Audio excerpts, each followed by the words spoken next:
안녕하십니까. 뉴스데스크 강원입니다. 제22대 국회의원 선거 결과 강원도에서는 현역 의원인 여야 후보들이 모두 당선됐습니다. 특히 동해안 지역 당선자들은 지역구의 모든 시군에서 이기며 다선 의원에 올랐는데요. 강릉과 속초, 인제, 고성, 양양 당선자들은 2위 후보와의 격차를 10%포인트가량 벌리며 이겼고 동해, 태백, 삼척 정선에서는 25%포인트 차이의 압승을 거뒀습니다. 김영호 기자가 보도합니다. 3파전이었던 강릉시 선거구에서는 권성동 후보가 54.24%를 차지하며 2위 김중남 후보를 10.9%포인트 차이로 이겼습니다. 이영랑 후보는 득표율 2.41%를 기록했습니다. 권성동 당선인은 강릉 지역 21개 읍면동에서 내곡동 한 곳만 빼고 모두 이겼습니다.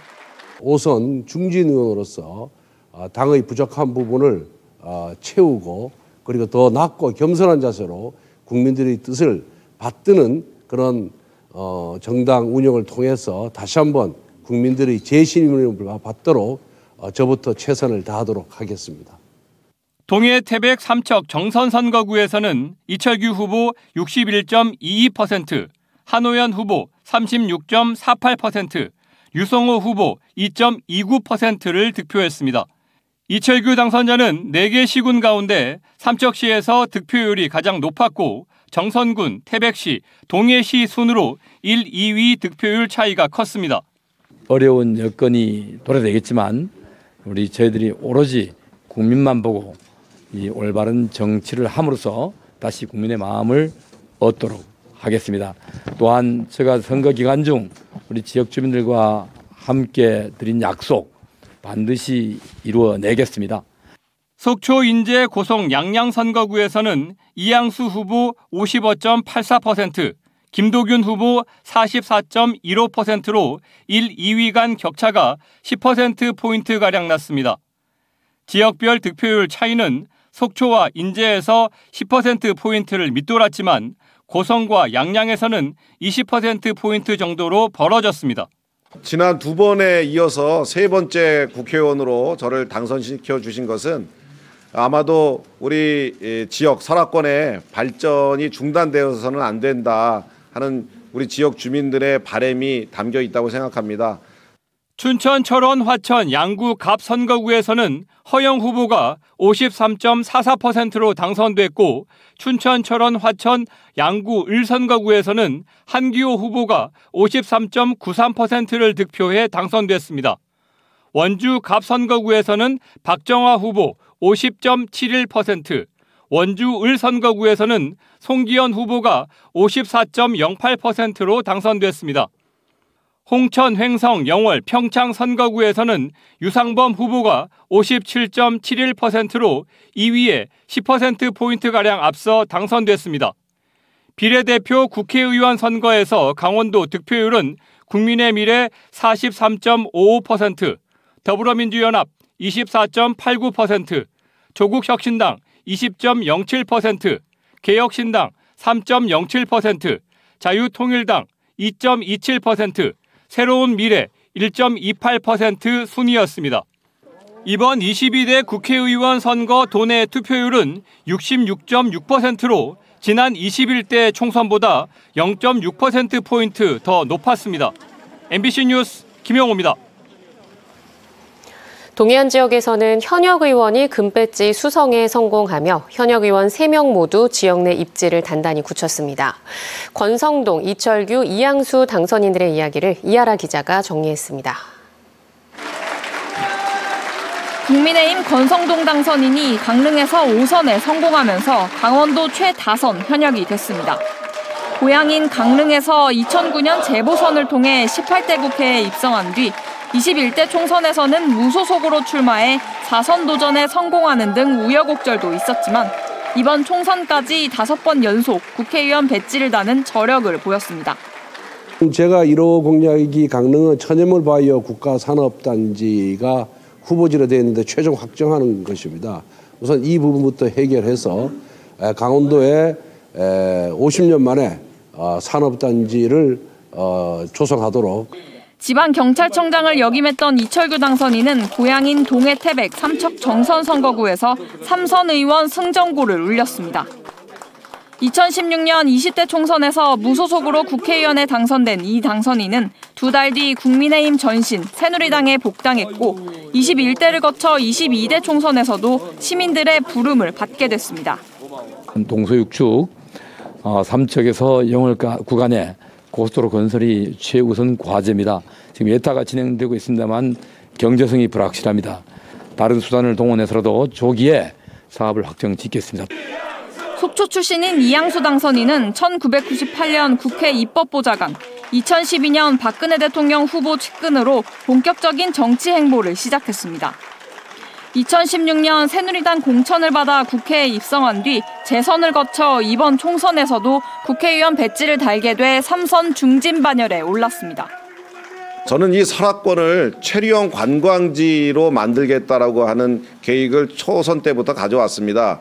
그 첫 번째 단계가 SOC 확충을 통해서 교통망을 확충하는 것이고요. 동해안 벨트에서 윤핵관으로 분류되는 여권 후보자들이 당선되면서 지역 현안을 위한 예산 확보와 강원특별법 개정 같은 입법 과정에서 보다 많은 역할을 요구받고 있습니다. 다만 대통령 최측근인데다 여당이 참패한 이번 선거 책임론에서 자유롭기는 어려운 상황이라 영향력 행사에도 한계가 예상됩니다. 정치권에서 다선 의원의 존재감을 어떻게 보여줄 수 있을지 당선인들의 행보에 관심이 집중되고 있습니다. MBC 뉴스 이하라입니다. 이번 총선의 동해안 벨트에서는 모두 8명의 후보가 뛰어 3명이 당선됐습니다. 졌지만 잘 싸웠다는 이른바 젖잘싸의 아름다운 행보를 보여준 낙선인 5명도 있습니다. 홍한표 기자가 정리했습니다. 더불어민주당 김중남 후보는 새로운 변화를 외치며 도전장을 내밀었습니다. 시민 여러분 함께해 주십시오. 강릉은 이제 새로운 도시로 그다음에 시민을 존경하고 겸손하게 그렇게 함께하는. 투표 결과는 43.34%로 1위 권성동 당선인과 10%포인트가량 떨어졌지만 민주당 계열로는 1996년 강릉시 을 선거구 통합민주당 최욱철 후보가 당선된 이래 거의 30년 만에 마이 40%를 돌파했습니다. 개혁신당 이영랑 후보는 정치도 참신할 수 있다는 증거가 됐습니다. 선거를 축제로 만든 후보는 사회 정의와 공정한 사회로 만들기 위한 공약에 집중했습니다. 안 싸우는 정치를 하려고 제가 나왔어요. 그래, 안 싸워야 돼. 네. 그래서 국민들을 진짜 위하고 잘못된 것은 잘못됐다고 말할 줄 아는 소신의 정치가 필요하거든. 속초 인제 고성 양양 선거구의 더불어민주당 김도균 후보는 정치 신인인데도 45%에 육박하는 득표율을 보였습니다. 공약에는 메가시티에 준하는 개념을 설악권에도 도입했습니다. 국제사회가 주목하는 그런 지역으로 꼭 만들겠습니다. 김도균이 제시한 설악권 평화관광 메가시티 육성이 그 시작이 될 것입니다. 더불어민주당 한우현 후보는 지역 산업이 새롭게 재편되는 시점에서 경제 전문가론을 내세웠습니다. 우리 지역을 위해서는 저 같은 경제 전문가가 국회의원을 하는 게 우리 지역 발전을 위해서 훨씬 주요하다. 개혁진당 류성호 후보는 양극화된 정치 진영 논리를 비판하며 지역별 맞춤형 공약으로 유권자들의 관심을 받았습니다. 특권과 진영 대결, 부정과 부패로 얼룩지는 양당 정치, 이 정치가 좀 청소가 돼야 되겠다. 비록 이번 선거에는 낙선했지만 동해안의 새로운 비전을 제시한 후보들이 지역 맞춤형 정책과 공약을 들고 4년 뒤 다시 총선에 도전할지 유권자들은 관심과 지지를 보내고 있습니다. MBC 뉴스 홍한표입니다. 강원도 여야 정당들이 22대 국회의원 선거 결과를 겸허히 받들고 더욱 성찰하겠다고 논평했습니다. 더불어민주당 강원도당은 전국적으로 민주당 압승, 국민의힘 참패로 끝났지만 강원도의 총선 결과는 도민들께서 국민의힘의 손을 들어줬다며 도민 지지를 받기 위해 더욱 노력하는 강원도당이 되겠다고 밝혔습니다. 국민의힘 강원도당은 도민께서 보내준 성원에 힘입어 소기의 성과를 거둘 수 있었지만 전국적으로 매서운 채찍을 피할 수는 없었다며 더 낮은 자세로 강원도 도약을 위해 힘을 모으겠다고 밝혔습니다. 제22대 국회의원 선거 결과 강원도 지역구 8곳 이외에도 강원 연고 후보 12명이 국회에 입성합니다. 더불어민주당에서는 강원도당 위원장이었던 김우영, 강원도 부지사 출신 맹성규, 춘천 출신 윤호중, 양구 출신 정성호, 강릉 출신 김병주와 김현, 정선 출신 송재봉 후보가 지역구에서 당선됐습니다. 비례대표로는 더불어민주연합 백승하 전 강원교사노조위원장, 국민의미래 춘천 출신 진종호 후보, 조국혁신당 박은정 전 춘천지검 부부장검사, 김선민 전 태백병원 직업환경의학과장, 홍천 출신 김준형 후보가 당선됐습니다. 105년 전인 1919년 4월 11일은 중국 상하이에서 대한민국 임시정부가 수립된 날입니다. 3.1 만세운동 정신을 계승하며 국호를 대한민국으로 정하고 국민이 나라의 주인임을 알렸던 임시정부의 기억을 따라가는 순회 전시가 속초에서 열리고 있습니다. 박은지 기자가 보도합니다. 속초 시립박물관 기획전시실에 대한민국 임시정부 기억들이 채워졌습니다. 2022년 개관한 국립대한민국 임시정부 기념관의 상설 전시를 4개로 압축해 이동형 상자에 담은 특별전입니다. 입구에는 임시정부 청사 모습과 최초의 헌법인 임시헌장이 맞이합니다. 아직 황실이 존재하던 일제강점기, 대한민국은 민주공화제라는 임시헌장 제1조부터 모든 국민이 평등하다는 3조, 국토회복 후 1년 내에 국회를 소집한다는 10조까지 나라의 주인이 국민이라는 점을 알리고 있습니다.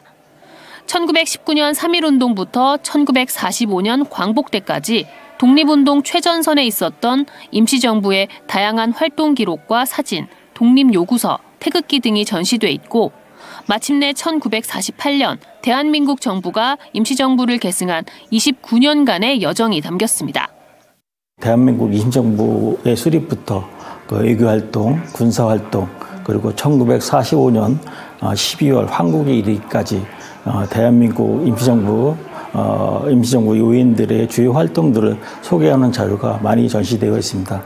많은 분들이 오셔서 대한민국 임시정부의 인사들의 노고를 조금이나마 느껴볼 수 있는 기회가 됐으면 좋겠다.